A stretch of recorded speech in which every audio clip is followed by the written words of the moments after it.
देखिएगा, क्या ये दिए जाने चाहिए? सुनीति कुमारी कह रही है मैं दीदी मैं 12th में हूँ, क्या मैं ये क्लास अटेंड कर सकती हूँ? प्लीज बोलिए। कर लीजिए सुनीति, कुछ अच्छा ही सीख रहे हो, बट अगर अपनी पढ़ाई कर लोगे तो ज्यादा अच्छा हो जाएगा अभी, है ना। एक्स्ट्रा टाइम में करना चाहते हो तो बिल्कुल करो, बुरा तो नहीं सीखोगे कुछ। पिछले साल के प्रीवियस ईयर भी करा रहे हैं हम आपको सोनम, सीटेट की वेबसाइट पे भी मिल जाएंगे। थियरी भी हम करेंगे, यहीं से पढ़िएगा शानू, डोंट वरी।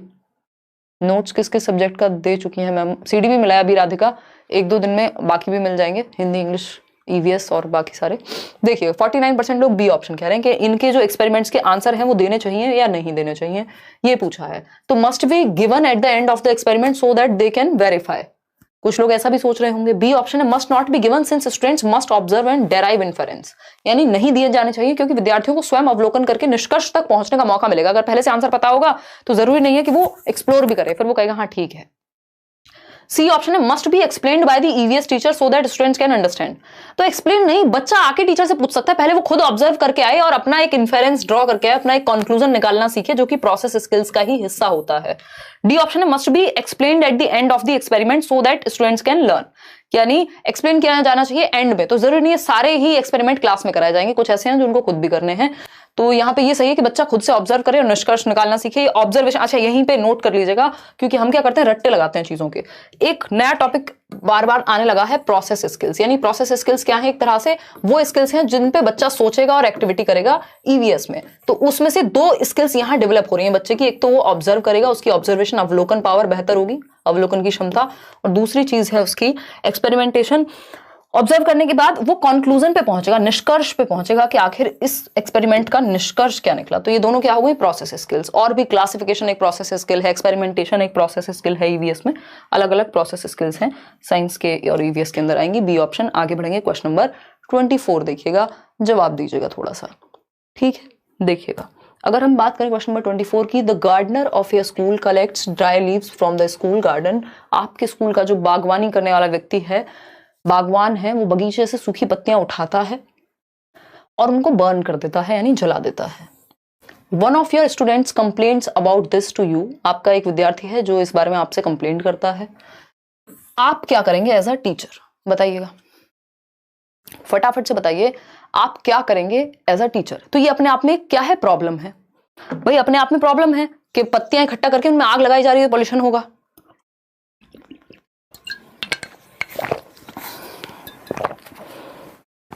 देखिएगा, बी ऑप्शन कह रहे हैं ज्यादातर लोग। कितने लोग? 72%। चलिए देखते हैं। Explain to the student that the gardener is reducing garden waste. ये कहेंगे कि गार्डन वेस्ट कम हो रहा है, बट ये तो एनवायरमेंट के लिए अच्छा नहीं है, इसको और अच्छे तरीके से यूज किया जा सकता था। Ask the students to help gardener in collecting dry leaves and help them to make compost. यानी विद्यार्थियों से सूखी पत्तियां इकट्ठी करने में बागवान की मदद करने को कहेंगे, तथा खाद बनाने में सहायता करने को कहेंगे कि उनका खाद कैसे बनाया जा सकता है, कंपोस्टिंग कैसे होती है, ये बच्चे सीख पाएंगे। तो बच्चा एक्टिव है प्रॉब्लम को सॉल्व करने में, प्रॉब्लम सॉल्विंग हम उसे सिखा रहे हैं और एनवायरमेंट को बचाना भी सिखा रहे हैं। बेस्ट ऑप्शन है, बाकी फिर भी दोनों ऑप्शन चेक करने पड़ेंगे। सी ऑप्शन है talk to the gardener and instruct him not to do so since it is harmful for the environment. यानी गार्डनर से बात करेंगे और कहेंगे भाई ऐसा ना करें, ये एनवायरमेंट के लिए हार्मफुल है। क्या इससे बेहतर नहीं है जब बच्चे खुद इन्वॉल्व हो गए अपने एनवायरमेंट को बचाने में? बेहतर ऑप्शन है बी। फिर है D, request the principal to solve this issue since this may pollute the school's environment. आपको बच्चों को प्रॉब्लम सॉल्विंग में इंक्लूड करना है, जो कि सिर्फ सी ऑप्शन कर रहा है। बाकी तो ऑर्डर्स हैं, उनसे बेहतर ऑप्शन हमारे पास अवेलेबल है, क्योंकि लाइफ में कई बार ऐसा होगा वहां प्रिंसिपल नहीं होगा तो क्या बच्चे प्रॉब्लम सॉल्व नहीं करेंगे? तो प्रॉब्लम सॉल्विंग उनको सिखानी है, जो कि एक महत्वपूर्ण स्किल है उनके लिए। किन के लिए? बच्चों के लिए। 5 क्वेश्चन और हैं। थोड़ा सा लेंदी सेशन रहा आज का, बट जरूरी है कि आप इस तरह के सेशंस देखें, उन पे दिमाग लगाएं। और थोड़ा अभी हम जब कंटेंट करने वाले हैं, चैप्टर्स करेंगे मैराथन सेशंस में, मंडे से स्टार्ट हो जाएंगे आपके, तो आपके लिए फिर और इजी हो जाएंगी चीजें, ठीक है जी। या कोई दर्द समस्या बाकी है? बताइएगा, फटाफट से बताइएगा। अगर हम बात करें किसकी, बी ऑप्शन 39% लोग कह रहे हैं which of the following are essential elements of cooperative learning. यानी सहयोगात्मक अधिगम के बारे में कौन सा तत्व महत्वपूर्ण है, इसेंशियल एलिमेंट है? पहला ऑप्शन है, ये बाण वाला क्वेश्चन है, ध्यान से करिएगा, स्टूडेंट्स वर्क इन ग्रुप्स, हाँ बच्चे ग्रुप में काम कर रहे हैं। Students share in groups, share कर रहे हैं, साझा कर रहे हैं। Students compete positively with others in group, यानी विद्यार्थी अपने समूह में सकारात्मकता के साथ प्रतियोगिता करते हैं। या student support each other in groups, यानी एक दूसरे की सहायता कर रहे हैं, कोऑपरेट कर रहे हैं। बहुत ही खतरनाक क्वेश्चन इन्होंने दिया है, देखिएगा। पीडीएफ हार्ड कॉपी में नहीं निकाल रहे हैं, नोट्स में कोई प्राइवेसी लगाई है मैम? प्राइवेसी तो लगाई है किशन, के लोग उसको गलत तरीके से यूज ना करें, बट मैं देखती हूँ एक बार बात करके टीम से कि क्या किया जा सकता है ताकि वो प्रिंट हो सके। कुछ लोग तो प्रिंट कर ले रहे हैं अभी भी, बट मैं देखती हूँ कि किस तरह से आप लोग के लिए वो ईजी हो जाए, क्योंकि प्रिंट करके पढ़ने में अच्छा रहेगा कि आप हाथ में पेपर लेके पढ़ें, चाहे ऑनलाइन पेपर क्यों ना हो। फिर भी नाम ले लीजिएगा। I am a fan, hardcore fan ma'am. By the way last year EVS की मैराथन में बताया था आपने, बहुत बढ़िया शांतनु क्रिएटर। चलिए, तो डी कह रहे हैं 36% लोग। देखिए इसमें प्रॉब्लम ये है कि चारों ऑप्शन सही हैं, बट 2 ही ऑप्शन हम चूज कर सकते हैं। देखिए शेयर इन ग्रुप से कहीं ज्यादा बेहतर है कि student support each other in group. Support करेंगे तो शेयर अपने आप आ जाएगा, यानी बेस्ट ऑप्शन वो होता है या तो वो सबसे बेस्ट हो या फिर बाकी ऑप्शंस को अपने अंदर समाहित कर ले। तो ए ऑप्शन जो है, ये बी ऑप्शन, इसको तो इसने इंक्लूड कर लिया, हम कह सकते हैं ज्यादा कॉम्प्रिहेंसिव है। Students work in groups, groups की बात तो यहां हो गई कि वर्क कर रहे हैं ग्रुप्स में, ठीक है, कोई बुरी बात नहीं है, बट हमें 2 ही ऑप्शन चूज करने हैं।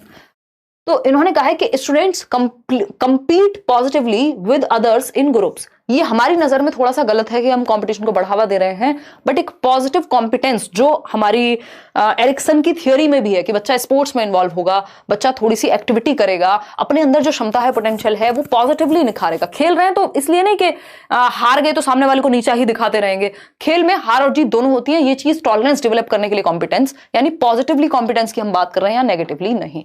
जनरली इसको भी नहीं दिखाया जाता आपकी एग्जाम में, बट ये बिल्कुल रियलिटी से अलग हो जाएगा अगर हम थोड़ा भी कॉम्पिटेंस की बात नहीं करेंगे। तो ये एक एज है, स्कूल एज, जहां पे कॉम्पिटेंस मतलब आपके अंदर जो क्षमता है उसके साथ आप लड़ सकें मतलब दूसरे से नहीं, बट अपने आप परफॉर्म कर सकें। तो पॉजिटिवली अगर हम बात करेंगे तो इन दोनों को सही माना है आपके बोर्ड ने भी, तो सी और डी सही है, सी ऑप्शन को सही माना है। अब ये पॉजिटिवली क्यों कॉम्पीट करा रहे हैं, ये मैं भी पहली बार ही देख रही हूँ, अदरवाइज कॉम्पिटिशन बढ़ावा नहीं दिया जाता, बट इसको पॉजिटिव कह दिया तो हम बढ़ावा दे पा रहे हैं कि बच्चा जो है वो उसके अंदर वो क्षमता उस लेवल के आ सके एटलीस्ट कि वो अपनी क्षमताओं में विश्वास करना सीख सके। तो इसको इस अप्रोच से देखेंगे हम। क्वेश्चन नंबर 26 देखिएगा और जवाब दीजिएगा। बहुत बड़ा लेंथी क्वेश्चन है।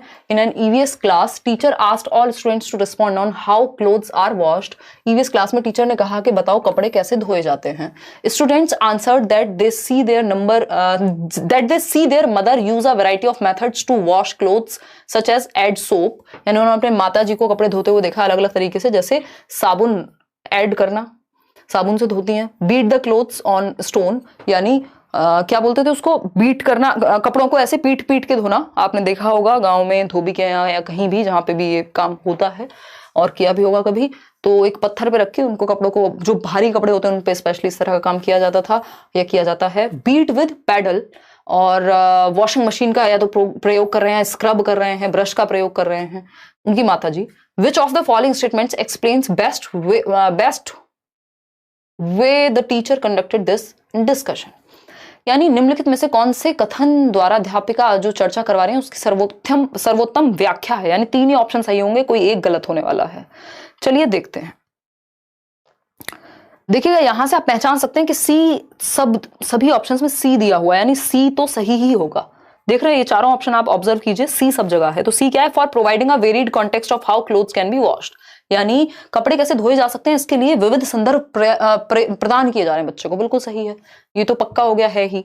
फिर अब हम पढ़ेंगे A option, for highlighting social disparity among students, यानी विद्यार्थियों की सामाजिक असमानता को उजागर करना। इसमें ये नहीं पूछा कि कौन से वो बच्चे हैं जिनके घर में वॉशिंग मशीन है, कौन से वो बच्चे हैं जिनके यहाँ कपड़े अभी भी पीट पीट के धोए जाते हैं। तो सोशल डिस्पैरिटी को नहीं बढ़ावा मिल रहा है यहाँ। हम ये नहीं कह रहे कि बच्चे अमीर हैं गरीब हैं उनके घर में कौन से रिसोर्सेज यूज हो रहे हैं, कैसे समाज जो है वो अनइक्वल है या इनइक्वल है, इक्वल नहीं है, ये सब नहीं दर्शा रहे हैं यहाँ पे कि हम आर्थिक स्थिति दर्शा रहे हो। ये थोड़ा ना है, सोशल डिस्पैरिटी की बात थोड़ी हो रही है, ये तो तरीकों की बात हो रही है कि तरीके हैं ये धुलने के। For encouraging students to reflect on home experience, यानी उनके घर के क्या अनुभव है उसके बारे में रिफ्लेक्ट कर सके बच्चा। बिल्कुल सही है, अपने एनवायरमेंट से सीखेगा। For teaching them the process of cleaning the clothes, यानी क्या प्रोसेस होती है कपड़े साफ करने की। तो बी सी डी तीनों सही हैं। जो कि ऑप्शन है बी, आप लोग 53% लोग ही सही उत्तर दे पा रहे हैं। मतलब ये बाण मारने वाले क्वेश्चन से आप डर जाते हैं अभी, है ना। इनसे घबराना नहीं है, इनको टैकल करना सीखिए। अगर आप इनसे घबराने लग गए तो फिर आपके बहुत सारे नंबर चले जाएंगे पेपर में। ये नया तरीका है, क्योंकि अब सिलेबस तो चेंज कर नहीं सकता सीटेट, तो क्या होगा, जो टॉपिक्स हैं आज अभी जो करंट टॉपिक्स हैं जो पहले से आते रहे हैं, उन्हीं से इस तरह के क्वेश्चन बना दिए जाएंगे ताकि आपको थोड़ा मुश्किल लगने लगे। That's it. आगे बढ़ेंगे। अगर आपका कॉन्सेप्ट स्ट्रांग है, अगर आप समझने की कोशिश करेंगे, आप समझ जाएंगे सी सही है भाई। बाकी अब जब आपको पता लग गया सी सही है, तो आपके 3 ऑप्शन हैं जिनमें से आपको चूज करना है। तो थोड़ा इजी बनाना है अपना सा, स्मार्टली थोड़ा सा क्वेश्चंस को एलिमिनेट करके ऑप्शंस। देखिएगा क्वेश्चन नंबर 27। क्वेश्चन नंबर 27 कहता है, which of the following statements describes the role of teacher